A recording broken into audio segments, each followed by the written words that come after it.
습관적으로 바람 피우는 남편에게 여자가 할 수 있는 일은 무엇이 있을까?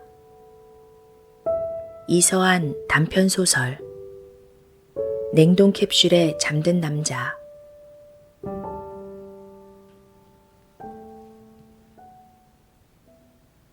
엘이 서점에 가서 책을 직접 산 건 참으로 오랜만이었다.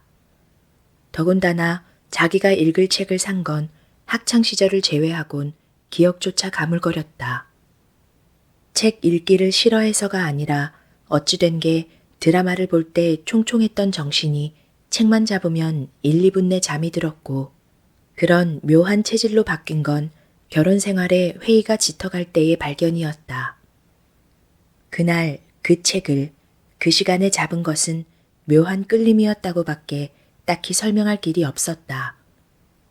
인터넷으로 배송시키면 3일 정도가 걸린다고 하는 바람에 딸이 급하게 주문한 책을 찾으러 서점에 들렀고, 주문한 책을 찾기까지 30분의 시간이 남았다. 막연히 기다리고 서 있기가 뭐해 그녀는 서점 한 바퀴를 휙 둘러보았다. 알파벳 순서로 책의 종류들을 안내한 작은 안내판들이 칸칸마다 고개를 내밀었다. 방대한 책들이 켜켜이 주인들을 기다리고 있었다. 아무도 찾아주지 않는다면 시간과 함께 미라가 될 것 같은 책들이 책장의 먼지와 함께 쌓여갔다. 엘은 빽빽이 박힌 책들을 보자 누군가 말한 책무덤이라는 단어가 불현듯 떠올랐다. 자기를 바라봐 달라고 오랜 시간 공들여 준비했건만 사람들은 별 관심 없이 그들을 지나쳤다. 자신을 보아줄 그 누군가의 시선을 잡으려 애쓰는 모습이 엘이 결혼 후 남편에게 구걸하듯 산 시간과 오버랩돼 우울하기까지 했다. 남편은 꼭 봐야 할 책은 보지 않고 끊임없이 다른 책을 힐끔거리며 기웃거렸다. 마치 호기심 많은 아이가 새로운 것을 찾으면 금방 가진 물건에 실증을 내고 집어던지듯 남편은 지금껏 그래왔다. 아무 생각 없이 몇 걸음을 걷다 그녀가 멈춘 곳은 G 코너 맞은편에 있는 J 소설 코너였다. 국내 소설 화제의 책이라는 파티션 꼬지 아래 화려한 컬러의 책들이 독자를 기다리고 있었다. 무심코 둘러보다 냉동 캡슐에 잠든 남자라는 제목에 시선이 꽂혔다. 책 표지 아래 둘린 띠지의 낯익은 얼굴에 반신반의하던 엘은 2년 전 만난 모 선생의 얼굴을 끌어다 띠지 사진 속 소설가에 여러 번 대입시켰다. 변한 게 있다면 아주 진지하게 이야기를 듣던 표정에서 지금은 설핏 미소를 짓고 있는 표정의 차이라고 할까. 쌍둥이라고 말해도 될 만큼 그때 만났던 모 선생의 얼굴과 흡사했다. 엘이 띠지의 사진을 보고 놀란 것도 사실이지만 심장이 쿵 내려앉도록 그녀를 소스라치게 한 건 책 제목이었다. 냉동 캡슐에 잠든 남자는 그녀가 오랫동안 품고 있던 문구였다. 소설가 모원수의 4번째 장편소설. 오 마이 갓. 괴성이 터져나올 뻔했다. 그녀는 책에 얼른 다가서지도 못하고 그 낯익은 얼굴을 무섭도록 째려보다 뇌리에서 모 선생의 이름을 더듬어 찾아내려 애썼다. 몇 번이나 만났는데도 엘은 그의 이름이 도무지 생각나지 않았다. 그는 자신을 미스터 모라고만 말했고 엘이 부른 호칭도 모 선생이었다. 떠올려낸 이 두 사실도 놀라웠지만 그녀는 그 일들이 실제로 확증되자마자 원인 모를 불안감에 휩싸였다. 그건 너무도 끔찍한 상상이었지만 어쩐지 그 상상이 아니 그 예측이 맞을 것 같은 불길함이 증폭되어 서점을 벗어나 집에 오기까지 마음을 달래고 달랬다. 이 책의 내용이 불러올 두려움에 가슴 조이며. 그러나 책의 내용은 엘에게 공개되어야만 했고 그녀는 속히 그것을 눈으로 확인해야만 했다. 꽃망울이 터져 여기저기 꽃향기를 바라는 공원은 생기발랄했다. 꽃들과 새들과 조깅하는 사람들은 하나같이 즐거워 보였지만 엘에게는 상대적 박탈감만 더 안겨주었다. 남편이 추천한 정신과 담당 의사는 규칙적으로 맑은 공기를 마시고 햇볕을 쬐며 사람들이 많이 다니는 곳을 억지로라도 함께해야 한다고 처방을 내렸다. 그러나 엘에게 꽃들은 시들했고 사람들은 무심했으며 햇볕은 마냥 겉돌았다. 이런다고 해결되지 않을 것임을 엘은 누구보다 잘 알았다. 정신과 의사의 처방을 받아야 할 사람은 자신이 아니라 남편이었다. 우울해 보이는 아내를 걱정하기보다 우울한 표정을 짓는 아내의 면상이 보기 싫은 게 확연한 이유였다. 밖에 나가면 온갖 꽃이 자신을 반갑게 맞이하는데 집에 오면 우거지상을 한 아내를 마주해야 하니 힘들 테지. 엘은 그걸 모르지 않았다. 남편의 제안을 순순히 받아들인 건 엘도 폭발하기 직전이었기 때문이다. 이대로 가다가는 자신이 무슨 일을 저지를지도 몰랐기에 스스로에게 제동을 걸 참이었다. 마지막 코스를 돌고 가려던 참이었다. 공원 안에 조성된 작은 저수지 방죽 위 벤치에 남자가 앉아 있었다. 그는 뭔가를 열심히 쓰고 있었다. 뭔가에 열중하고 있는 자세가 삶에 열정이 있어 보였다. 엘은 삶의 열정이 다 사라져 지푸라기라도 잡고 싶은 나날을 보내고 있었다. 멀찍이 벤치가 보이는데도 엘은 그의 옆 벤치로 자석처럼 당겨가 앉았다. 그러고는 저도 모르게 한숨을 내쉬었다. 주홍빛 물결이 산등성이를 향해 점점 물들어가는 해질녘이었다. 시야에 들어오는 모든 사물이 살아있다고 말을 건네는 것 같은데 자신만 죽어가는 것 같아 엘은 다시 긴 날숨을 내쉬었다. 남자는 대뜸 노을 너머에는 뭐가 있을까요? 라며 혼잣말인지 그녀에게 건네는 얘기인지 엘 쪽을 바라보며 나지막하게 말했다. 엘은 자신에게 하는 질문인지 얼른 눈치채지 못하고 남자를 멀뚱히 쳐다보고만 있었다. 겉모습만 보아도 선량하며 예의범절이 몸에 밴 듯한 남자였다. 지금 생각해보면 이 모든 게 우연이었다고 하기에는 너무도 기묘하게 맞아떨어졌다. 제가 아는 친구가 있는데 요즘 고민이 참으로 큰 것 같아요. 이렇게 자신의 얘기를 시작하려던 엘의 계획은 여지없이 빗나갔다. 초면이기에 직접적으로 말하기보다 다른 사람 얘기로 둘러대 혹여 생길 문제점들을 미리 방지하려는 안전 대책이었다. 하나, 그의 순진한 눈동자를 보니 그렇게 하면 안 될 것 같았다.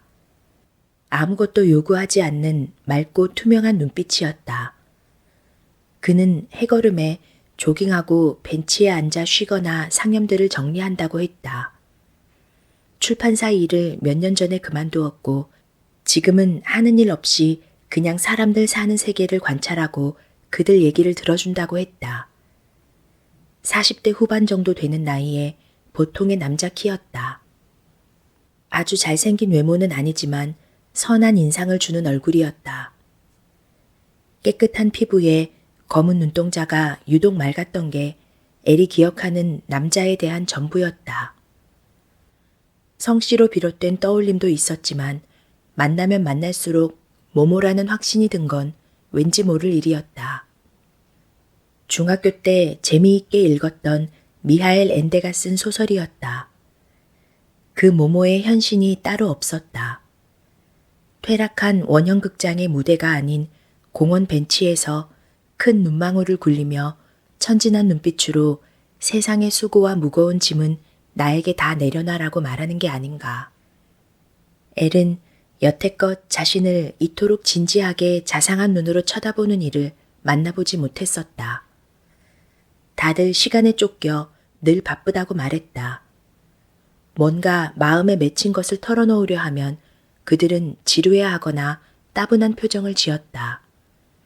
그래서 그녀가 선택한 곳은 정신과와 부부 상담소였다. 시무룩한 표정에 젖어 있거나 말이 없는 애를 보고 남편은 병원을 가보라고만 거듭 권했다. 그러면서 자신이 추천한 정신과 병원을 재촉했다. 그녀는 남편의 정성어린 태도를 무시하지 못하고 그 병원을 가야 했다. 정신과 의사는 과도한 육아로 심신이 지쳤다며 안정을 강조했다. 정신과 의사도 바쁘기는 마찬가지였다. 그는 여러 장의 차트를 급하게 넘기며 그녀에게 정신없이 질문을 해댔다. 그녀는 의사가 바빠 보여 간추려 서둘러 말해야 하는 압박감을 시종일관 느꼈다. 어찌어찌 바쁘게 돌아가면 자신의 문제도 빨리빨리 해결될 것 같았으나 의사가 내린 최상의 처방은 공원을 산책하라는 것이었고 그나마 그게 제일 잘한 처방이었다. 잔인하게 복수하고 싶어요. 제가 겪은 모멸감과 분노, 고통을 고스란히 느끼게요. 바로 죽이지 않고 서서히 죽게 할 방법이 없을까요? 남편을 죽일 수 있는 여러 방법을 모색하자 그녀는 잃었던 밥맛도 살아나고 모든 게 의미 있게 다가왔다. 죽이는 생각만 했을 뿐인데도 그녀는 생기를 찾았다. 이상하게도 모 선생과의 만남은 엘에게 삶의 활력을 찾아주었다. 정신과 상담 의사를 몇 달째 만났어도 얻지 못한 성과였다. 그동안 말하지 못했던 얘기들을 그에게 풀어놓고 나면 살 길이 찾아지고 앞날이 보이는 것 같았다. 남자는 엘이 말할 때 오롯이 듣기만 했다. 검은 눈동자를 껌뻑이며 그녀의 마음을 충분히 이해한다는 추임새를 간간히 넣을 뿐이었다.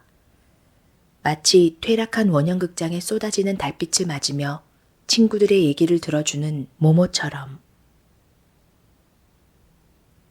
회사 일 때문에 한 달의 반은 출장을 갈 정도로 바쁜 남편이었다.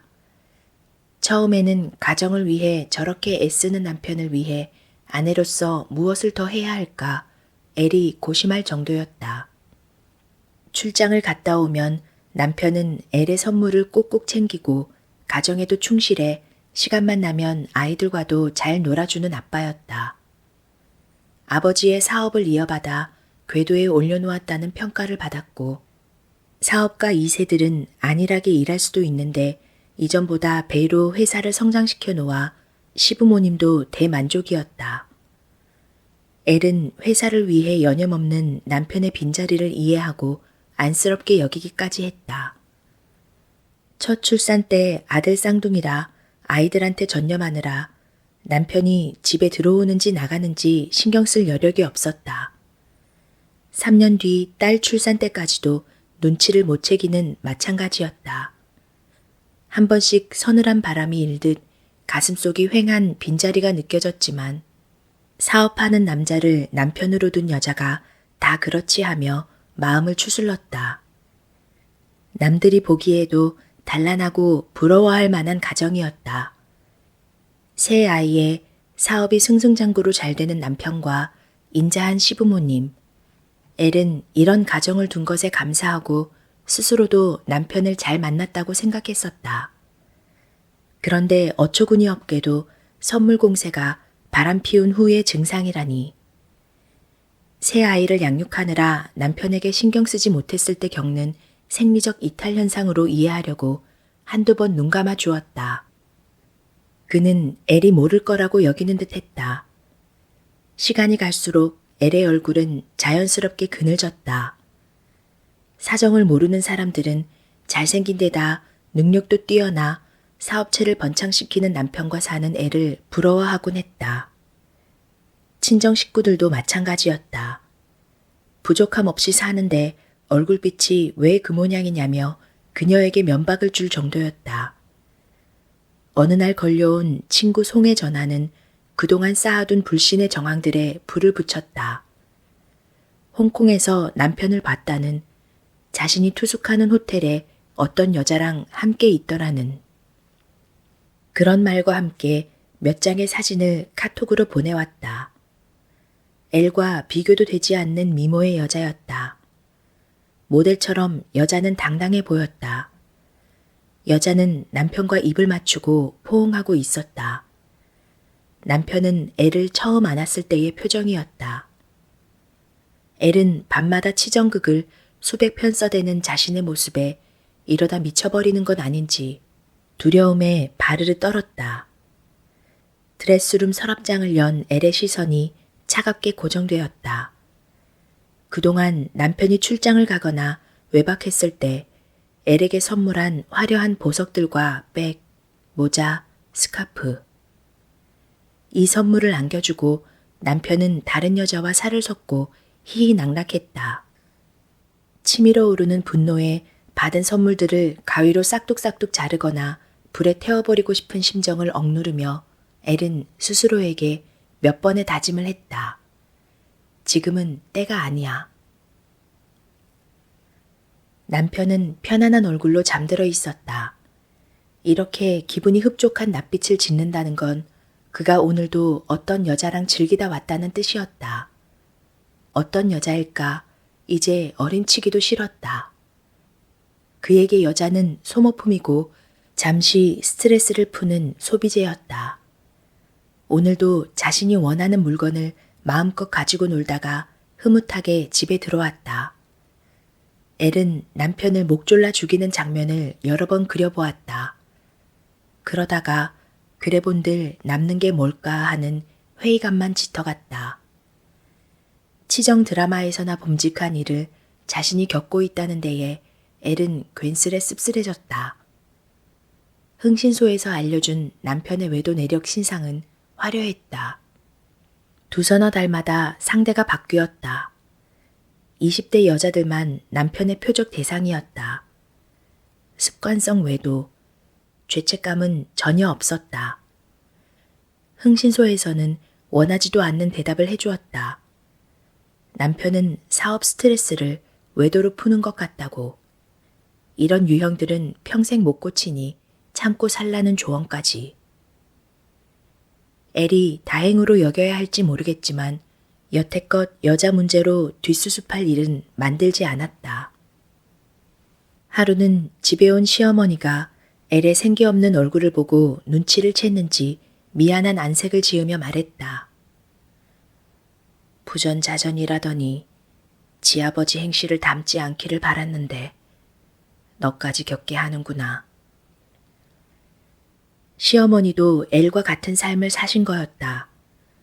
두 분 사이에 보이지 않는 거리감이 있다고 느꼈는데 그게 이것 때문이었다니. 그게 여자한테 얼마나 큰 상처인 줄을 모르니 말이다. 어쩌면 좋으냐. 그냥 돈 벌어다 주면 남편 구실 다 한 것으로 아니까 말이다. 네 아버님도 그렇지만 그 애도 어느 여자한테 너처럼 마음을 주지는 않을 거야. 내가 살아온 시간 말이다. 알아도 모른 척하고 살아온 시간이었다. 나라고 어째 가만히 있기만 했겠니? 이혼해달라고 수차례 말했지만 네 시아버지가 절대로 이혼은 안 된다고 하더라. 시어머니는 남편의 죗값을 치른다고 지금껏 사회봉사 활동을 하고 있다고 말하면서 긴 한숨을 들이쉬었다. 누구는 분노와 배신감에 치를 떨면서 고통의 밤을 보내는데 남편은 말끔한 표정으로 일어나 그녀에게 입맞추며 여보, 사랑해 라고 말한다. 집에 오면 더없이 편하고 행복하단다. 아이들과 깔깔거리고 노는 남편을 보며 언제까지 이 연극을 반복해야 할지 그리고 언제 어떻게 종지부를 찍어야 할지 엘은 입술을 질근 깨물었다. 송이 알려준 부부행복연구소는 남편의 외도로 상처 입은 아내들이 치유받는 곳이었다. 상담사는 모든 문제를 해결해 줄 것처럼 친절하게 말했지만 보다 근원적인 문제는 상담사 자신은 이런 고통을 한 번도 직접적으로 겪지 않았다는 거였다.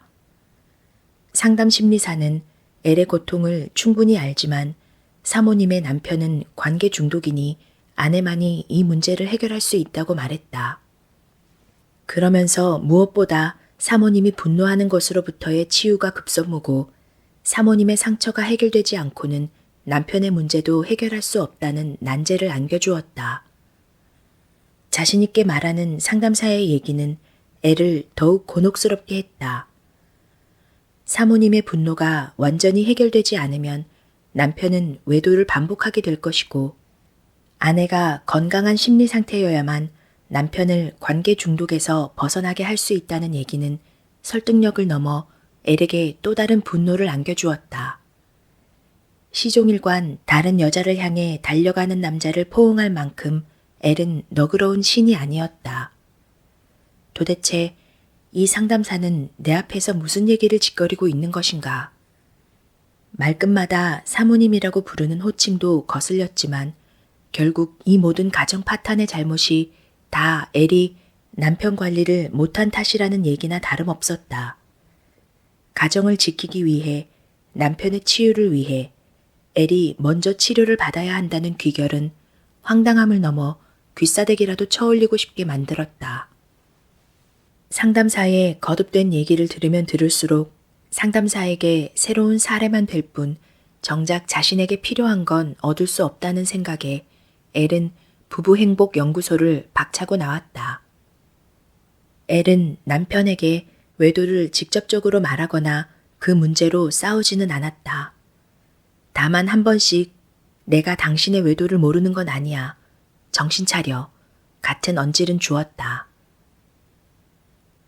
당신 내 친구 송 알지? 자기 홍콩 갔을 때 같은 호텔에서 투숙했다나 봐. 송 만난 적 있어? 아니. 응? 송은 얼핏 당신 봤다고 하던데? 그래? 홍콩에서 워낙 바빴어. 다른 사람들한테 신경 쓸 틈이 없었지. 보고 아른 채 했으면 나도 인사했을 텐데. 그는 순간 당혹스러움을 가장한 채 엘의 얼굴을 찬찬히 살피며 태연자약했다. 네가 다른 여자랑 입 맞추고 있는데 송이 다가가 인사할 수는 없잖아. 송이 봤을 정도면 내 지인이나 네 지인 중에도 본 사람이 여럿 있었을 건데.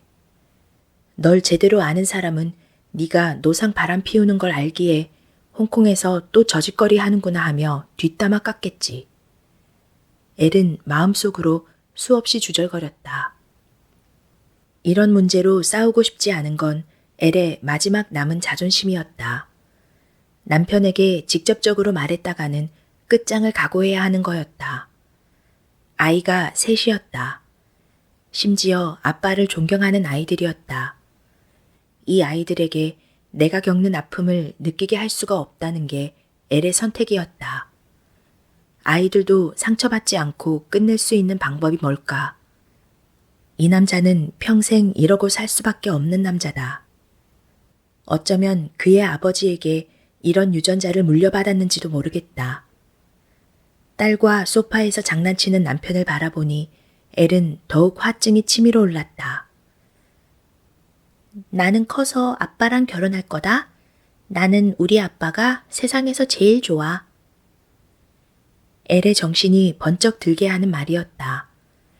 나만 모르는 채 한다면 이 가정에 아무 문제도 없다. 하지만 내가 안다. 이 남자가 살아가는 방식을. 언제까지 이 남자를 견딜 수 있을까? 엘은 아이들과 자신을 위해 돌파구를 꼭 찾아야만 했다. 노을이 물들 즈음 공원 벤치에 앉아있던 모 선생은 그 후 만나지 못했다. 서로 연락처도 모르고 몇 번 만난 게 전부였다. 엘은 마무리를 이렇게 갈무리해준 모 선생이 오히려 고마웠다. 낯선 사람이었지만 그녀의 고민과 문제들을 허심탄회하게 나누고 들어준 사람이기에 엘은 그를 나의 모모라고 명명했다. 그리고 2년여 만에 서점에서 그가 쓴 책으로 다시 조우했다. 엘은 집으로 곧장 가지 않았다. 2년 전에 만난 그 공원 벤치에 앉아 두근거리는 마음을 가다듬고 책장을 바삐 넘겼다. 사면이 정육면체의 유리로 둘러싸인 전시관은 유리벽처럼 투명하다. 중앙에는 타원형의 캡슐이 놓여 있다. 누군가가 이 장면을 보면 SF 영화에 나오는 냉동기계를 떠올릴 것이다. 캡슐도 유리로 주문 제작했다. 남편은 중앙에 반듯하게 누워있다. 캡슐 바깥 사면의 유리를 따라 노랑 장미가 촘촘히 장식돼 있다. 타원형의 냉동 캡슐 안에도 여분의 공간을 노랑 장미로 에둘렀다. 아무리 봐도 우주선의 모형 같다. 나는 그의 시신을 싸고 있는 유리의 사면을 따라 장식 촛불을 하나둘 밝혀나간다. 직육면체의 밑면만 빼면 모두 유리로 된 냉동 쇼케이스로 마치 성당에서 어떤 교황의 장례식 때 관이 열려있는 광경마저 떠오르게 한다. 하얀 슈트를 입은 그의 얼굴은 금방이라도 눈을 뜰 듯 편안하게 잠들어 있다. 그는 어제 저녁 무렵 영원한 영면의 세계에 진입했다. 지금은 새벽 1시, 6시간이 경과했다. 슈트를 입은 주변으로 노랑 장미가 빈 곳 하나 없이 그를 에워싸 어렴풋이 보면 꽃밭에 누워있는 것 같다. 그는 마지막 이브닝 인사를 했지만 그게 그의 마지막 인사일 줄은 몰랐다. 그 미소는 살아온 즐거움의 명랑들이 함축돼 잠든 얼굴에 여지없이 나타났다. 그 미소의 뜻을 이해한 나는 살포시 웃으며 그를 영구히 잠들게 만들자고 거듭 다짐했다. 사회적 분위기가 한몫했다.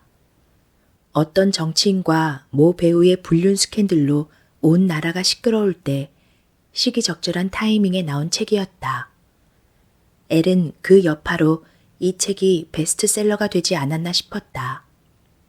책에는 습관적으로 바람을 피우는 남자의 적나라한 외도 행위와 그걸 견디지 못하고 냉동 캡슐에 남편을 서서히 죽이는 아내의 이야기가 담겨 있었다.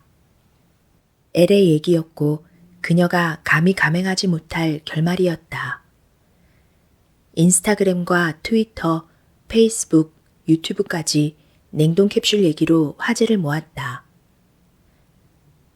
냉동 캡슐에 잠든 남자 읽었어요? 와우, 전 강력 펀치 훅. 오랜만에 통쾌하고 시원한 경험 만끽했어요. 한남들이 이 책을 읽으면 오금이 저릴까? 아랫돌이 간수 못하는 놈들의 필독서. 조강 지쳐버리고 딴짓하면 욕골나지. 냉동관에라도 집어넣어 주었으니 최상 예우해줬네. 저런 놈은 갈갈이 찢어 죽여야 해. 바람 피웠다고 얼려 죽이나? 평생 처자식 벌어먹여 살렸는데 너무하지 않나? 세상 말세다 말세. 남편 죽였는데 신난 여자들이 이렇게 많다니. 서평에 댓글이 줄을 이루자 그 댓글에 따른 답글들이 또 줄을 이었다. 소설은 엘이 얘기한 내용들이 중심을 이루었다. 하지만 작가의 역량이 발휘돼서 엘의 심정과 그동안 고통의 과정이 직접 겪은 것보다 더 생생하게 표현되었다. 처음 이 책을 펼치기 전까지는 자신이 명명한 모모에 대한 배신감으로 가슴 떨었으나 어느샌가 엘의 눈에서는 눈물이 흘러내리고 있었다. 그녀의 얘기를 제대로 공감하지 않고서는 이렇게 쓸 수가 없는 거였다. 엘이 하고 싶었던 말들이 적나라하게 책에 담겨 있었다. 엘이 진정 부르짖고 싶었던 말들이었다. 문장 곳곳에 그녀의 내밀한 아픔들을 샅샅이 드러내 펼쳐 보여주었다. 작가는 그녀의 얘기를 진지하게 들어줄 때처럼 주인공의 심리를 제대로 포착해 소설 속에 고스란히 담아내었다. 많은 사람에게 가정의 사생활이 알려진다는 두려움과 창피함은 어느새 사라지고 평생 어느 누구에게도 받지 못한 극진한 대접을 받는 듯한 고마움마저 들었다. 그가 엘의 얘기를 아무 대가 없이 모모처럼 들어준 건 아니었다. 그는 소설가로서 엘의 얘기가 필요했고 필요한 자료를 모으기 위해 시간을 들여 진지하게 들어준 거였다.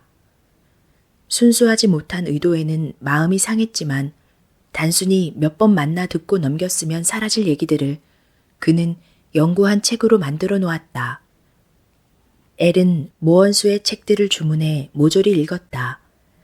그는 언어를 감지하는 능력을 타고난 듯했다. 정확히 상대가 무얼 원하고 무얼 말하고자 하는지 금방 찾아냈다. 그의 얘기는 작가가 만들어낸 창작물 이전에 어떤 사람들의 얘기였다.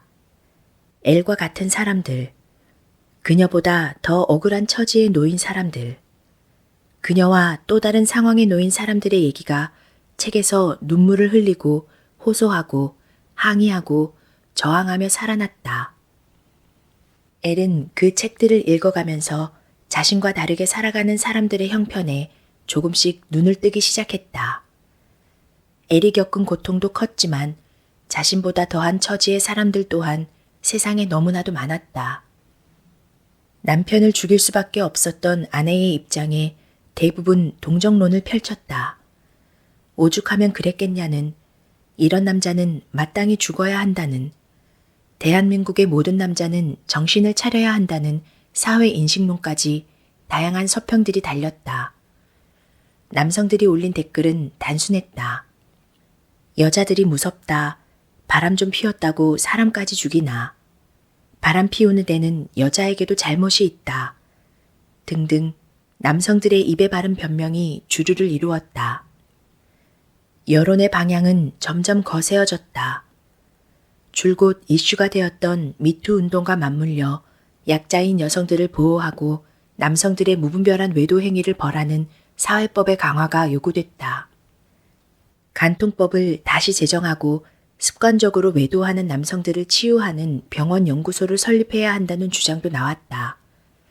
상습적으로 당하고 이혼으로 내몰리는 여성들을 보호하기 위한 사회적 안전장치의 필요성도 언급되었다.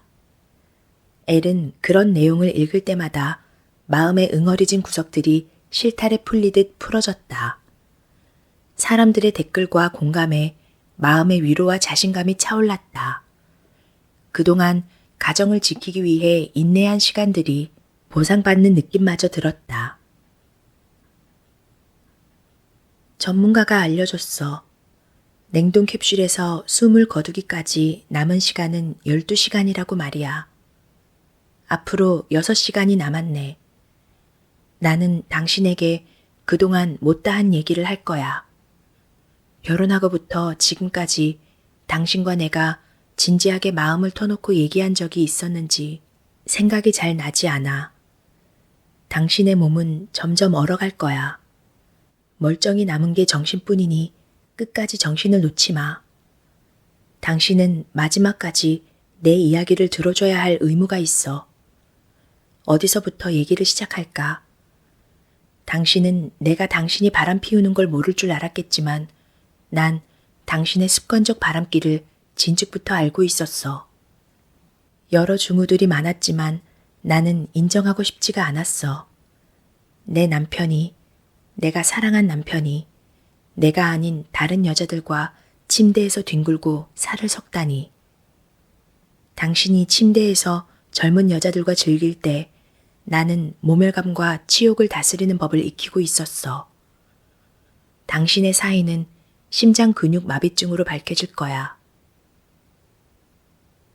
12시간 동안 남편 옆에서 촛불을 피우며 얘기하는 주인공의 모습에 엘은 비감이 차올랐다. 살아있을 때의 깨달음과 돌이킴은 이 남자에게 불가능한 것일까?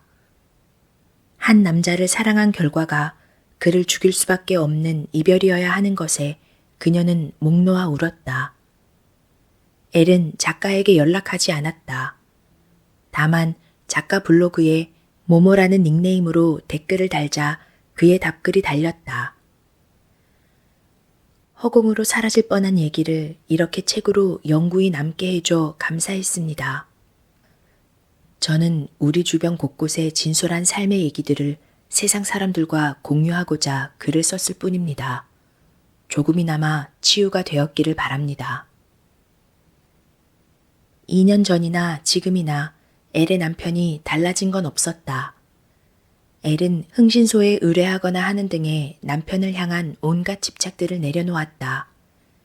그날 모모라고 이름 지은 그에게 자신의 사연을 털어놓은 후부터의 변화였다.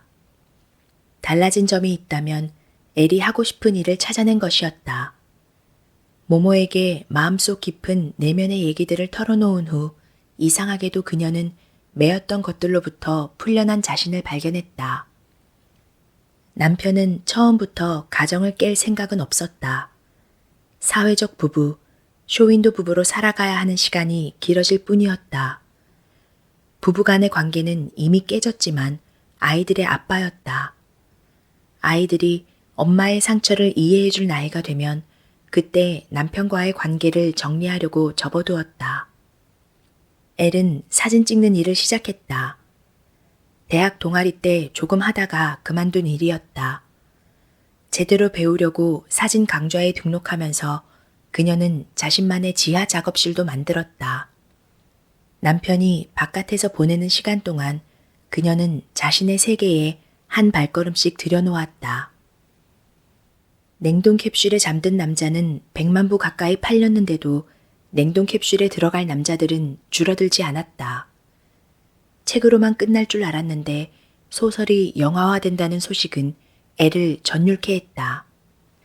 사진을 찍고부터 시각이 주는 효과의 강렬함을 몸소 체험하고 있기에 더 기대가 되었다. 주인공들도 소설 속 인물들과 잘 들어맞았다. 마치 엘이 작품 전체를 연출하고 있는 기분마저 들게 했다. 영화가 시작되었다. 썩 내키지 않아 하는 남편을 영화관에 데려올 수 있었던 건 얼마 전 그의 외도가 의도하지 않게 들킨 게 작용했다. 완벽하게 바람 피우던 남편은 이제 나이가 들어가는지 한 번씩 실수를 했다. 남편은 무엇보다 엘에게 선물 공세가 필요했고 그녀는 이번에 선물보다 자신과 같이 시간을 보내주기를 원했다. 때마침 결혼 기념일이기도 했다. 한강뷰가 내려다 보이는 근사한 레스토랑에서 식사를 할 때만 해도 그는 아내와 시간 보내는 걸 꽤 즐거워하는 눈치였다. 그는 조만간 휴식기를 거쳐 새로운 연애 상대를 찾아 나설 것이다. 이 휴식기는 그가 엘에게 심혈을 기울여 헌신하는 시간이기도 했다. 어김없이 돌아오는 계절의 변화처럼 반복되는 이 주기를 어리석게도 그만 모르고 있었다. 그는 병자였다. 어쩌면 그녀가 자신만의 모모를 찾아 해결책을 구했듯이 남편도 자신의 육체로 모모와 소통하고 사는지도 모를 일이었다.